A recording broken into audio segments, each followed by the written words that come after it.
forage production in general. And we also want to open the floor up to people who have questions of your own. So Hillary's got the microphone here, and if you do have something that's burning on your heart, on your mind that you want to ask, please do so. And Hillary will bring you the mic, and we'll interject these questions along with your questions. So thank you very much. So thanks, panel. And I don't know if I want to ask any of you specifically, these questions. All of you can comment on the questions if you feel like you do have an answer for that. So I'll just start that way, and you can just feel free to jump right in.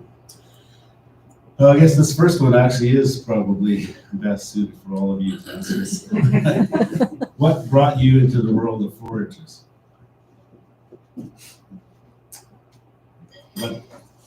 How did you get started in forages? What was your interest?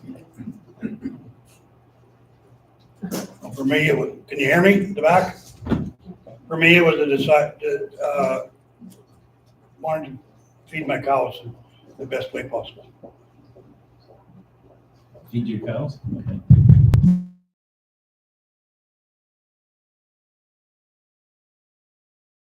So for me, I also have a family background of cow operations.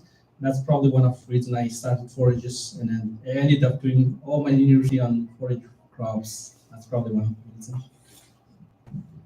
I guess I'd be a third generation clover grower, and it was just our climate is good for it in Northeast Saskatchewan, and it was just dollars per acre it worked out for us. As Shalane read in my bio, for the money. There's not many graduate students that will turn down a part-time job while your stipend's run out and you need some cash. So why I stay there is because it is a very much an underserved area for forage seed production. It is an incredible challenge for the growers and to do what they do, but the culture that they have for forage seed production in Northeast Saskatchewan in particular is beyond imagination. And from a plant breeder perspective, it's just fascinating to see these crops and understand how these growers are producing them in the areas. Thanks, Joanne. And I know your heart for that because I work with you in that sector too. So generally, you do have a heart for that, and that's welcome very much. Okay, next question. From your perspective, what is the biggest challenge when it comes to getting new forage varieties into the market? And that could include things like, simply adoption, or is it new development of new varieties, marketing, all these kinds of things. So in your perspective, what's the biggest challenge of getting new varieties into place? You go first. Okay, I probably start. So I think most important thing is you have to, in the breeding perspective, you have to create the value. So your variety has to have something to offer. So in very traditional concept, we're really focusing on just on the yield. And sometimes, especially for it's not a cash crop, yield alone is not probably always the best thing. So commercialization, thinking of this, maybe one of the example is we target saline area of salt tolerant forages, and one of the example is we release the salt tolerant hybrid wheatgrass, and it seems it's doing quite well. So it has to have some value to people.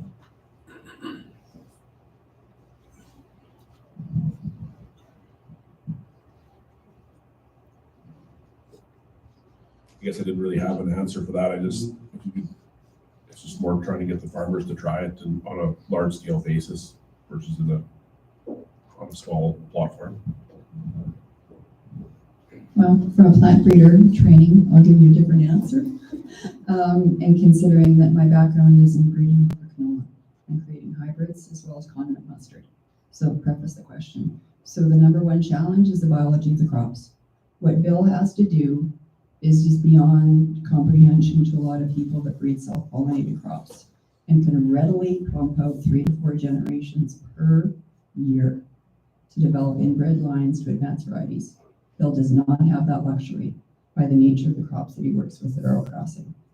Second, we don't have the opportunities for contra-season production the same way and for the same reasons. Bill works on populations, and working with any populations is a lot longer process. And we are just very privileged to have Bill's dedication and all his graduate students on that. So number one, the biology of the crops limits what varieties we can get to the market more faster. Number two, the market demand pull for seed. It starts with a seed, but if market demand isn't there, and it has to be linked with some domestic production as well as export. If you go back to the 1930s, 20s, we had horses. Forage seed production was phenomenal in our provinces then. Varieties were developed then. We're still growing those varieties because they were adapted and they were good. Fast forward, there's not that many cattle. There's not that many horses. How are those varieties going to be worked, improved? Bill needs money for this program. And when the market is paying more for turf grass crops seeded in Florida, what do you think the growers are going to do? Where do you think the market development is going to go? So please keep that in mind. Your market demand pull, and that translates to how much growers are going to get, like Travis, are going to get for their seed production. Thank you very much. That's a good answer there, John. I guess in light of that answer, like there's seemingly a lot of interest these days, particularly in the U.S. and in Europe for polycrops and poly scenarios. And so do you see much of an opportunity there to develop seeds for that market? What's your thoughts on that? Two thoughts on that. I think we've done analysis, thankfully through the ministry for the trade branch, and they identified the public policies in the EU can be potential market demand drive pull for especially our red clovers. They like our red clover in Europe, and it's a preferred alternative for fertilizers because European farmers have to cut back on fertilizer use. So there's red clover for sure to go to Europe. And when it comes to the United States, they've got, Oregon is a huge area of production, so it depends on how much production goes there. The only challenge there is they might have restrictions against irrigation for their forage seed crops. We had anticipated more of a demand. We're not seeing it. I'm hopeful that it will come up. But what does concern me is in lack of our domestic seed production, where are the seed sources coming from for the polycrops? And each grower has to ask themselves what they're introducing into this country.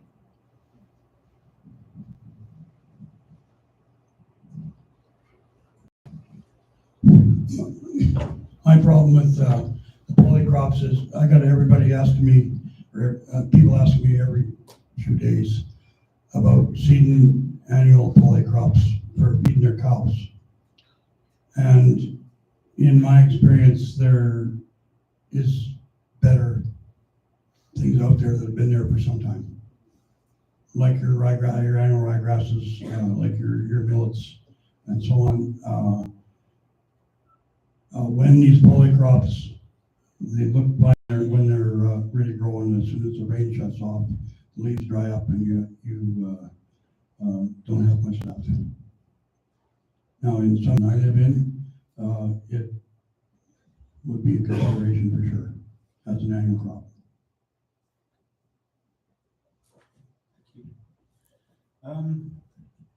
Any questions from the floor at this time? If you guys feel more comfortable texting me your question and I can ask it, write down my phone number, 639. Can you repeat the phone number? 63995.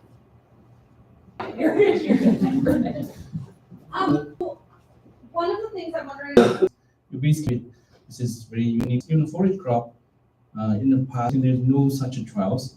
So we tried Saskatchewan. It was really valuable experience of seeding. Also, lack of very difficult to. So that's out of it. Now we are trying this. We are kind of. And Yeah, I think if you have a really good testing system that's really beneficial.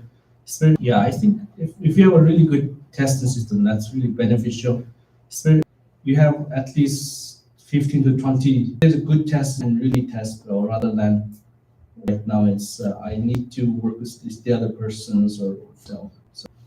So in response to levy in variety, 9 out of 5 team to know how to plant the trial and look after it. Analyze its digestibility or whether it's seed yield or seed quality. All public locations with all the variety registration trials that will be all inaccurate. Use trials out there, difficult, very difficult, very difficult. Us into a what you see development. As if those are gonna. I've just come off the pest management forum meetings in Regina. It's incredible the pest management forum meetings in Regina. It's incredible the amount of advances that were in technology, whether it's through foliar applications for protect or other or RNA. Travelers and I were talking. I mean, absolutely people that you could RNAi, so you could have a level less alfalfa. This year, the genetically, this one is treated exactly same as a conventional. Sorry, not genetic, but it's example. It's for laboratory case and AF. They have done case and AF the last breed. They have done they tested in a lab and really can see under extreme. So Did move forward, now backtracking as fast as they can. I know what the law. When you bring up, so now they're shaking up seeds. Our clover here was, and he's taking a lot that are perfectly fine, but he can't, unless they're gonna come up with color sorters of some sort, but again, that's above my pay grade. And added expense too. So. Right.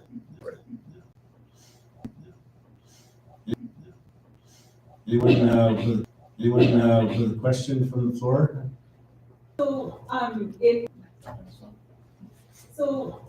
In the Southwest, we're seeing a huge loss of grasslands and foraging. How can we reverse that? How to grow more forages? How, because there's an inadequate business risk management program based. I don't know. There is no real other answer. You can't. I don't know. There is no real other answer. You can't. Yeah, that is the only answer. I think that too. When you grow annual crops on those lands,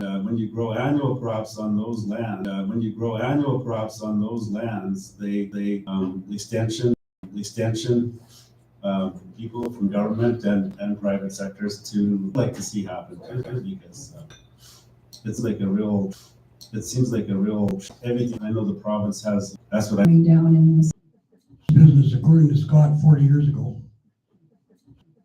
Scott still here? Scott still here? I figured that in time, I don't think that's ever going to happen because of the cycles. Every time our grain prices of the cycles, every time our grain prices go up, every time our grain prices go up, just get taken out. And I think it's going to continue to be indefinitely. Horsepower. $2,500. Them $2,500 calves will help.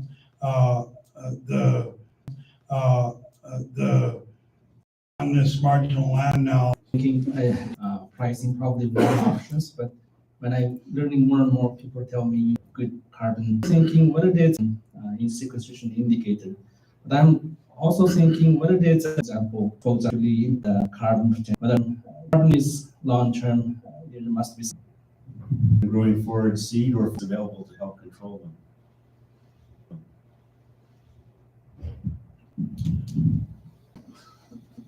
them.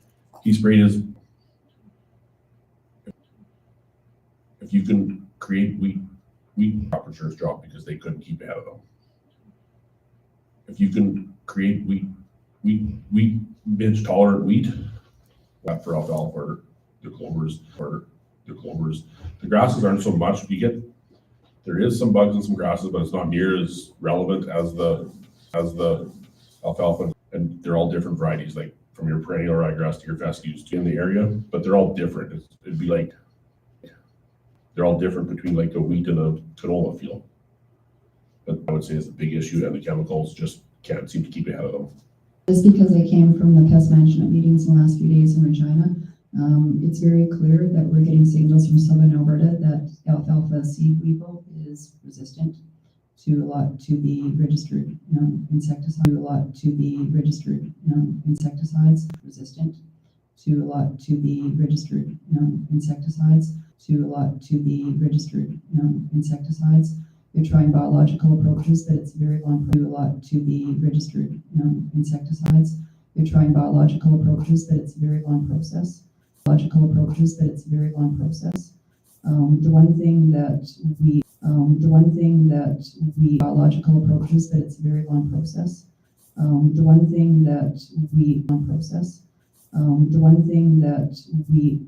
We just have using them.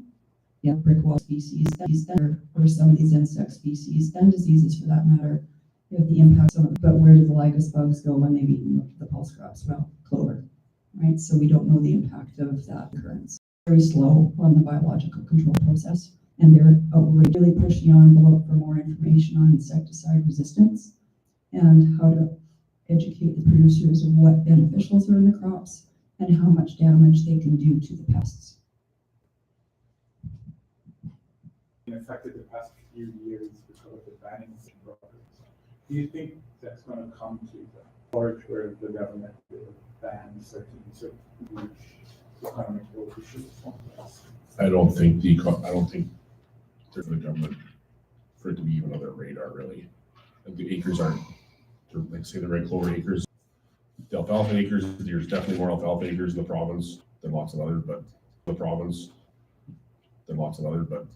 I don't know, I can't see it. That's reality. That's reality. We don't have enough acres to get on the label for registered insecticides and some for seed crops.